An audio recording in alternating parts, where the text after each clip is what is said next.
What is up, you guys? I am back at it. So here we're going to be talking about everything you need to do or you need before surgery for the sleeve.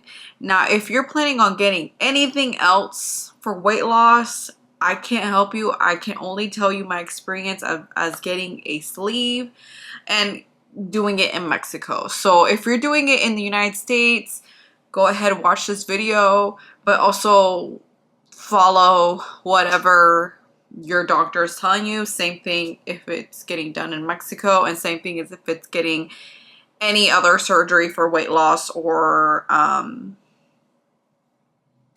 any other surgery, because I can tell you guys what you guys need if you guys want to get like, mommy makeover, because my mom got that done and I can tell you experience, but that would be for a different video. But we're going to be focusing on weight loss. So if you are planning to go to Mexico and get the sleeve done, this is the video for you. If you're getting something else, please watch.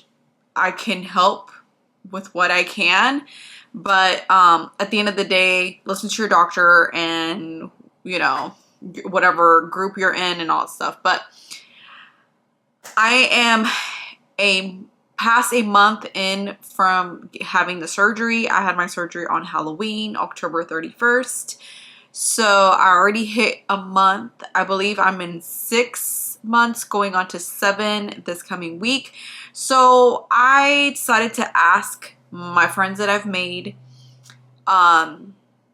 what they thought about all this stuff. So this is, some of it is me, some of it is them, and some of them is just what I've learned throughout the years, because this is a surgery I've been wanting to get done for a very long time. So I've been studying, and I recommend you to do that.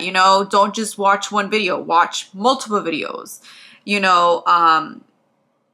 Just do your research. Okay, I did that, and you know what I'm talking about. Okay, so things you need to do before surgery. There's going to be a few things you need to do before surgery. You could do it a week before or whatever. Some of them you need them way before a week, but some can be done within the week. But these are things that I think made my life so much easier before the surgery. Okay, so shave body. Okay, now I don't mean that you need to shave your whole body if you are getting the sleeve. If you're getting any weight loss, I believe it's in the stomach area. So if I were you, just the night prior or the morning that you're flying, shave that area. If your hair grows back really quickly, then I would shave it, when you're at the hospital. But if you're a person who doesn't grow hair that fast, I would just shave it either the night prior or morning prior to going to the airport. But shaving, I think a lot of doctors tell you to bring shaving tools and everything there. But honestly, once they put the IV on you, it's very hard to do a lot of things. Like, I thought I was going to be able to wash my hair and like straighten it, and that did not fucking happen. So,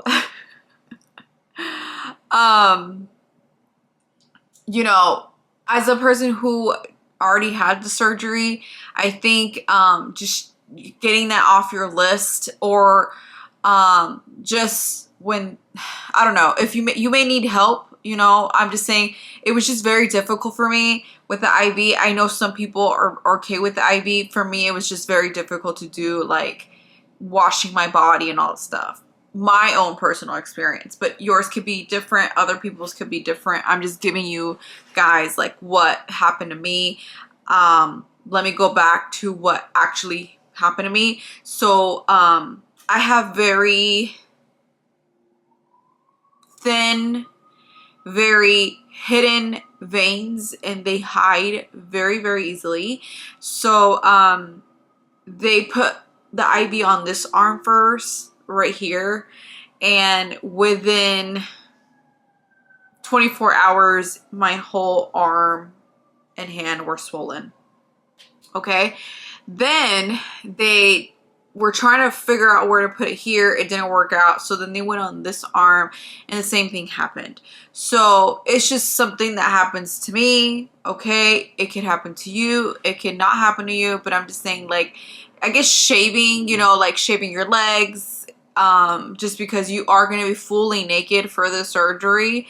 I believe if you're on your period, if you're a woman, if you're on your period, the doctor does let you keep your pad and your underwear. But if you, I mean, if you're comfortable being fully naked, then I would just do it fully naked, just in case, I don't know, you know, but just shave your legs, this area, the stomach area, because that's where they're going to do the surgery.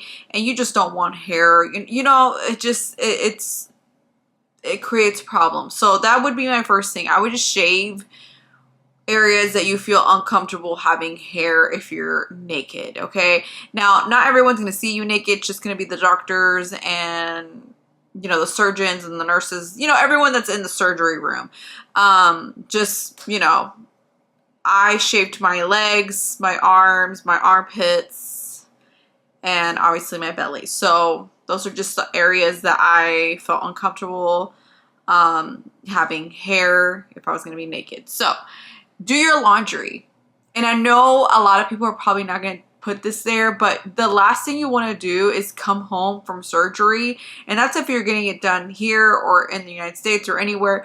The last thing you want to worry about is doing laundry. So I just did it. I didn't do it before going, and I felt like if I did, it would have just kept me so much calm. I did do laundry while I took the week off, but I mean, it took me like, what would take me a few hours took me 24 hours. So it just slows things down for you because you can't pick up and you can't bend and all that stuff. So do your laundry, just like, you know, have everything already like clean, like underwear, you know, sweats, because I recommend you wearing sweats the first week or two after the surgery.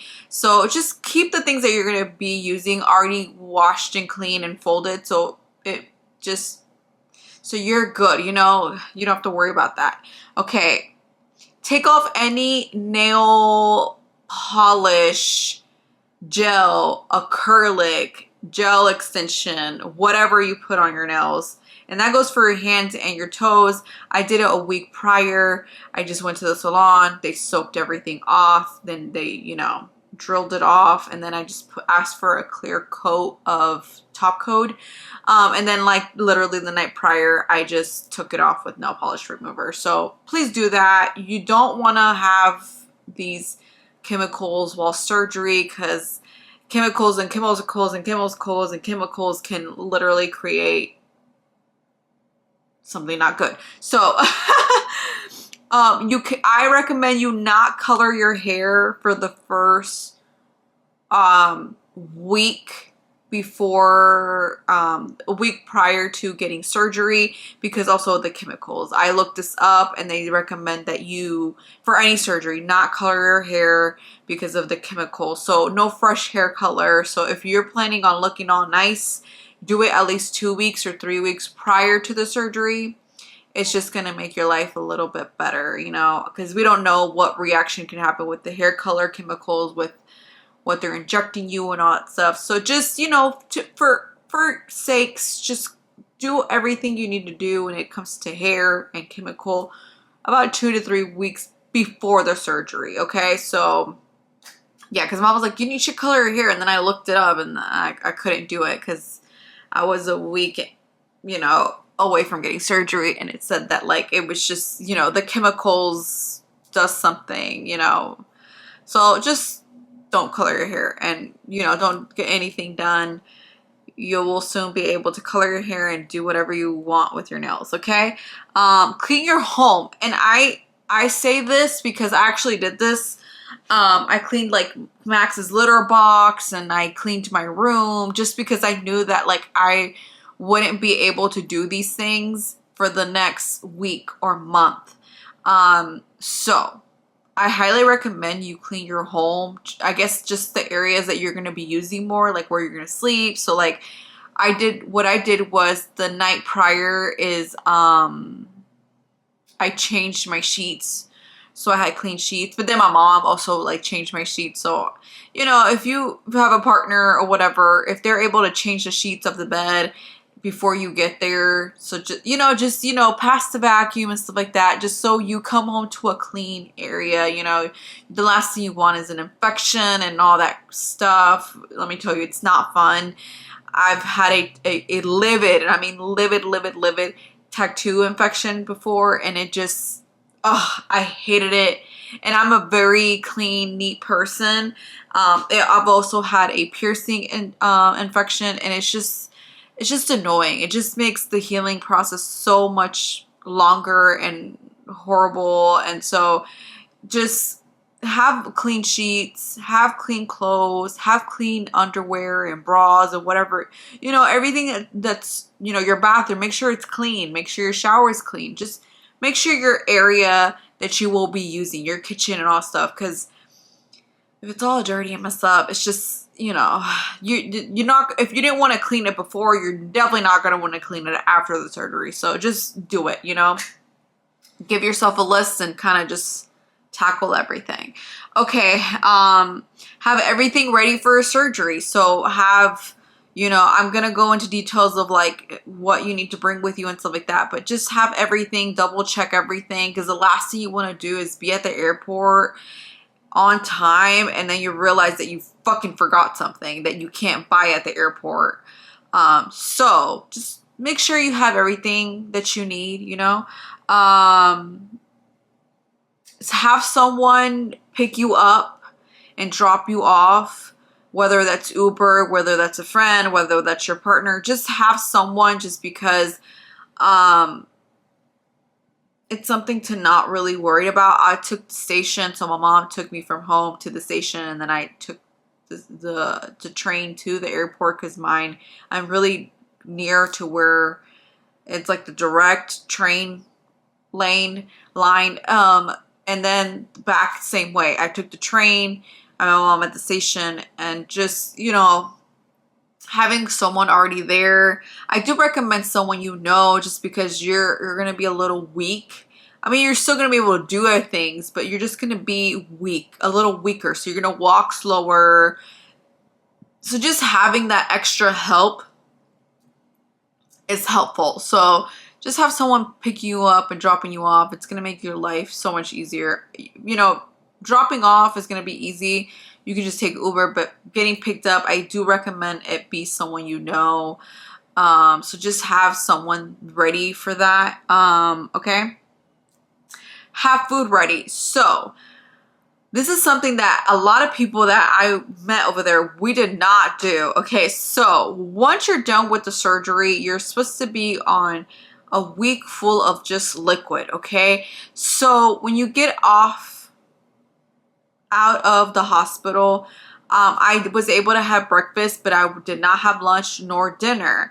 And I was like, I'll just buy a protein from the airport. Well, when I went to the San Diego airport, they didn't really have a lot of options for, high protein, low carb stuff. So I literally, for hours, and I mean hours, was just drinking water, no food. So whatever protein powder you have, bring a little zip bag so you're able to eat every 2 to 3 hours while you're at the airport waiting and all that stuff. So that's something that actually none of us really did. I completely forgot. I actually didn't have any powder. All of my proteins were liquid and they all sucked. I then found out that my body just does not like artificial natural flavors. So, just bring something that, you can buy the packs of broth. I recommend that. Broth is very, very good for healing and stuff like that. So just make sure it's, chicken or beef or whatever you think you can handle. I recommend chicken. It's just going to be so much better. But yeah, bring something to eat, a powder of some sort. Put it in a little zip bag. If it already comes in a little packet, just keep it in the packet. But do bring something to eat while you're waiting at the airport, on the plane, and then getting home, because we went hours without eating, okay? And it's not fun. You start to feel so weak. And I feel like that's what the reason I was having a hard time, like, you know, like carrying my book bag and all that stuff. But yeah, just have some type of a food, some type of protein. I believe you can bring a protein shake. It just can't be open, but I just recommend don't risk it. Just bring some type of powder and you're gonna be good, okay? Okay, have all of your documents ready. And this is really important. I recommend just bringing your passport. If you bring your certificate of certificate of birth and your ID, I just feel like that's just too much paperwork to carry. And I would literally lose my shit if I lost my, you know, birth certificate. So I just recommend having your passport, and then your ID, because you need to show your ID. I mean, you can show both. You can show your passport, but I believe it's just better to just bring both. Bring your ID to show at the US airport, and then obviously your passport at the Mexico border. So just have all your documents ready, double check, make sure nothing is expired, because yeah, just make sure you have everything ready, okay? Get your book bag or suitcase or bag ready. Just make sure you double check everything. This is very important. Make sure you're not missing anything. I honestly recommend either a bag or a book bag, suitcase. I just feel like I would have had a struggle unless, you know, if you're going by yourself, bring a book bag, bring a bag, you know, something like this. If you're going someone, a suitcase is going to be okay. Your partner, whoever's coming along with you, is able to put the bag, you know, the suitcase on the little carrier thing up there. But just, you know, something small. You don't need anything big. You know, you don't need to bring too much shit with you. Just bring the minimal. I brought very little. I didn't bring that much with me. I brought very little, and I brought literally just my medicine and what I was wearing. So the less is more, okay? So just exactly what you need, which is gonna probably be not that many things. I will go into details what you need to bring for the surgery, okay? Print everything that the doctor sends you. So my doctor sent us kind of like a meal journal for the first month, and I printed every single page, and just like all the vitamins I need to take and all that stuff. I just printed everything, the little booklet he sent me. So I recommend you just print it so you can, you know, if you're laying down or whatever, you don't have to worry about going through your phone and looking for whatever he sent you. You just have it in your hand.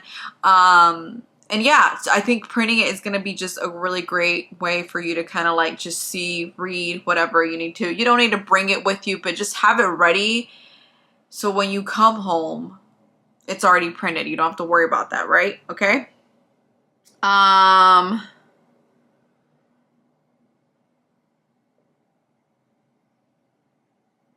I feel like tell the people that you want to tell about the surgery. You don't need to tell the whole world. I just think, you know, tell the most important people what you're doing and where you're getting it done, and you know, share the more detailed information to the people who are closest to you.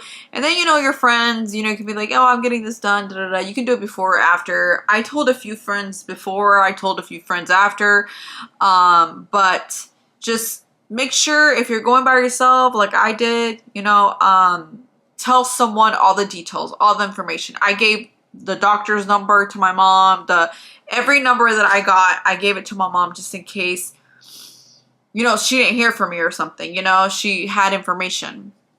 So that is really important. And I would recommend the night prior, even with your nerves, even with you being scared and nervous and so many emotions, try to get some sleep, okay? Try to get some sleep. Just because the next few days you're not going to be sleeping in your bed, you're going to be sleeping on a hospital bed, and some people find it comfortable. For me, I was having a hard time sleeping, so I wish that I had been able to sleep more prior.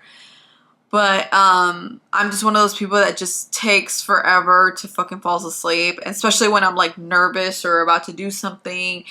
Like I can't. I literally can't fucking do it. So I would just recommend, if you are just one of those people, just, you know, try to chill, relax, maybe take some type of herb to chill you out. I wish I would have done that. But just, you know, try to get some sleep. Try to get some really good sleep, because the next few days is going to be a little tough.